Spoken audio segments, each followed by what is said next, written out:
I want to go to Worlds like so badly, and I have a lot to prove. I definitely think that no team really wants to play us in playoffs. We beat every team in the LCS. If we lose, then we're out completely, and our dreams are done. Oh, he gets it! CLG did not want to be caught here.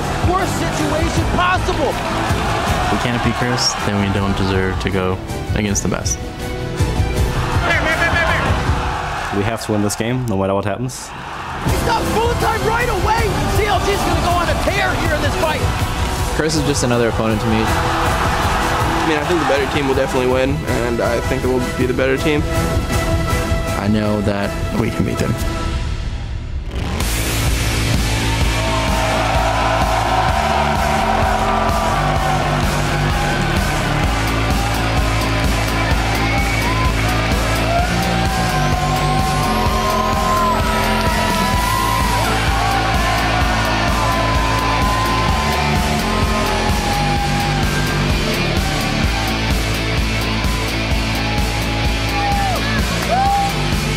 Welcome to day 2 of the North American LCS Summer Playoffs. We have got a full day of league action coming your way live in front of this incredible audience. Hello, I'm Rivington Bizen III, and with me is my co-pilot Sam Kobe Hartman-Kansler for today. All right, thanks, Goose. If today is anything like yesterday's wild series between Dignitas and TSM, we are definitely in for a wild day of League of Legends. So intense. Let's pull up the bracket and see how things are filling out right now. With TSM's 3-1 win over Dignitas, they will advance to our first semifinal series. That will take place next week at PAX. There they will face off in a best-of-5 matchup against the number 2 seed, LMQ. And Dignitas will face off against the loser of today's quarterfinal battle, and they will fight to avoid a trip to the 2015 Spring Promotion Tournament by winning the all-important 5th place. That's right, and looking ahead to the World Championship, we can now add 2 more teams to the roster squads that have already secured their spots. Earlier today, China's Edward Gaming and AHQ from Southeast Asia have qualified and will play in the international stage for a shot at the Summoners Cup. Crazy stuff. Already this week, we've hit a bonanza of unforgettable moments, and the hashtag LCS Big Plays have been blowing up on Twitter. Our first highlight comes from Game 2 between TSM versus Dignitas and features Amazing on a mission. Jamdat Zaxos says, "Third time's a charm." Always is. Let's take a look at the not-so-itsy-bitsy spider. Guess who's back trying to stop him? It's going to be Zion. Zion comes in. He knows what's going on. The flight comes out. Can they stop him? Oh my God! They kill him. The Nexus is saved. 65 minutes and the game continues. Dyrus tries to get himself in. He's got tiny arms though, and he can't get to the Nexus in time. Saplins won't be able to do it. He misses. A new challenger approaches. Amazing. That's it. No one's got it. Ladies and gentlemen, 1-1. TSM wins game number 2. He's got tiny arms, Riv. He got one punch on it. All right. Amazing may have gotten the inspiration for that move from our next one. From Game 1, we have Jovan Barrel-Teed. He tweets, "I can hear Trick2G yelling Decane after that Zion Spartan play." Zion for the win is your next highlight. The Nexus turret, he has minions. It's going to be onto the Nexus. Amazing, kind of amazing. He misses the shockwave, or the sonic wave, I should say. And he hits the Tempest. The cripple may slow the attack, but it's not on that anymore. Oh my God. He's going to be able to hit it. A few last hits. He got it. My God, he wins the Oh my game. God. Zion Spartan wins the game for Dignitas. A lot of yelling, awesome wins, less expletives, awesome game. One hit left on Zion's HP bar. That was close. It always is. It has to go down that way. We had 3 of those yesterday. It was an amazing There day was of another one Legends. in Challenger after the That LCS. was so crazy. All right, so keep sharing those hero moments with us today by tweeting at LOL Esports. Use the hashtag LCS Big Plays. Before the alts start flying, be sure to head over to lolesports.com as always, where you can vote for who you think will be victorious in today's matches. And also there, click on the tickets link to reserve your spot in our studio audience for the upcoming Spring Promotion Tournament. Watch as 6 teams from North America and Europe fight to hold on to their spots in the LCS, all from the comfort of our studios here in Los Angeles. That's right. But right now, we're going to throw it over to the guys at the analyst desk to preview what we've got in store for today.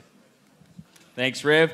Hello, everyone. I'm James Dash Patterson, and I want to welcome our crack squad of league analysts, Joshua Jat Leesman and Cloud9's Hi to the desk. And hi, a lot of people are excited for this quarterfinal matchup between Curse and CLG, but you have a vested interest as you're going to be playing the winner of this matchup. So what are you looking to take away from today's best of 5?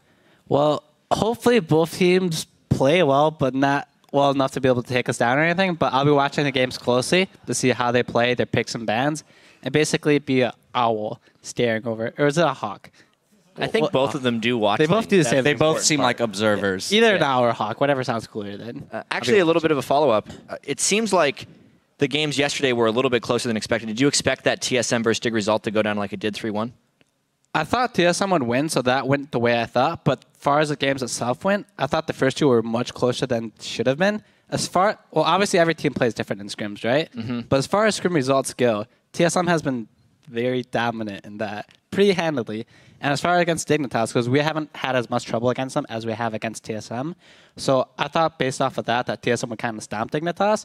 But the first two games are very close. And then once they lost that second or the third game, I knew that it was like game over for Dignitas. All right, we heard yesterday when we spoke to Loco that they were doing very well in scrims. So we'll see if that continues to translate into their games throughout the playoffs.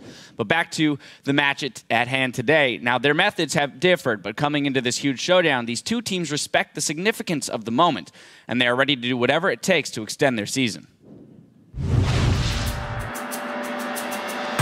It's just a completely different feel when everyone is in here. Every seat's going to be filled. It's going to be crazy. You just don't want to disappoint. We know that we're coming in as underdogs, just having a chance to go to Worlds. We just need to prove people wrong. We have to make sure that we are in top shape for playoffs. It's like the most important time of the year right now. If we fail right now against Curse, then we're pretty much out. It's not going to be enough. And CLG are on a slump right now. And it plummeted from first now to fourth place. We were just kind of like in a slump and we weren't really doing well, so we went to Korea for that reason. CLG's bootcamp was like a desperate move for them to make. They wanted to get better because they were looking kind of shaky at the end of the split. We probably took like the most extreme variation of preparation.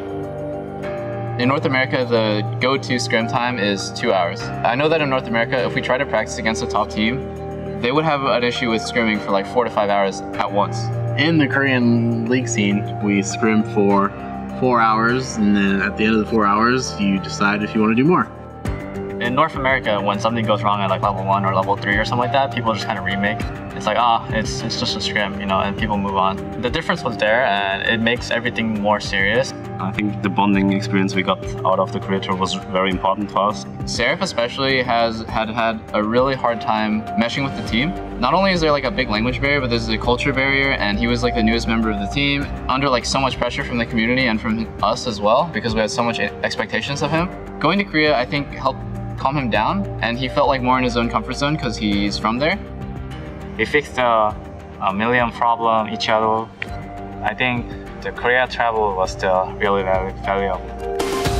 It's really hard to prepare for CLG specifically because we don't know what they're doing. They've been in Korea for like a few weeks. So they probably picked up a bunch of different strats, ideas, and comps and stuff like that. It really gave us the element of surprise. They don't know what we're going to play. They don't know like what changed, about CLG. I think they'll be decently aggressive, and they probably have some confidence from going against Korean bot lanes. But I still think their top side of the map is going to be weak. I think they'll be prone to invades. I think that Blink and Seraph will be prone to ganks and lanes. We don't really know what CLG is doing, what they learned in Korea, what they're going to come back with. But we've been just working on our own game. We started practicing in best of 5 formats to mimic the playoff experience. We want to be able to prove to everyone that this trip was worth it. Right now the crowd is empty, there's no one here, but when the time our match comes, it's going to be wild. I can see that we have a full arena here and then a lot of hype, A lot of hype. Before you get on stage, you can hear the fans, you can feel the energy.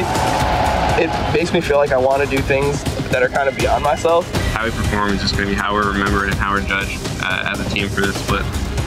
If you don't go to Worlds and you don't show what you have against other players of other regions, like the superstars, then you're really nothing. Hi, CLG put a lot of stock into this Korean boot camp. How much can a boot camp really turn around the trajectory of a season for a team? It really depends on how the team handled it, right? So before they left, they were in a huge slump. They had a lot of internal issues. They weren't doing well. They just had a bad overall team atmosphere. In their boot camp to Korea, I don't know how that went, but I imagine they would fix their internal issues. They would fix the strife that they had. They would fix their gameplay issues.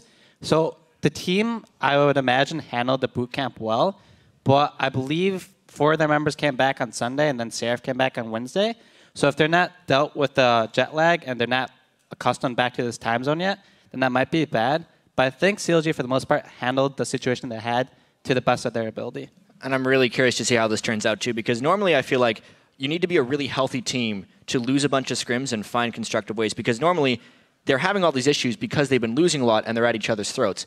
You don't necessarily get off each other's throats if you're going to lose a bunch of scrims. I'm actually a big proponent of finding scrim opponents you can beat if you're down on yourselves and then finding the harder scrims. CLG does things their own way. I think the value of being together with their coach is probably outweighing that, but I still don't know what's going to happen. All right, speaking of dealing with tense situations and pressure, we're going to hop on over to Twitter because we've got a doozy of a question to get your mental gears going. We want to know which NALCS playoff team handles pressure the best and why. Yeah, we'll be reading a few of your answers later in the show, so address those tweets to @LOLesports and use the hashtag LCS. All right, we're going to take a quick break while we finish our caster prep for today's action. When we return, we'll be kicking off Game 1 of our quarterfinal series between Team Curse and CLG. Stay with us.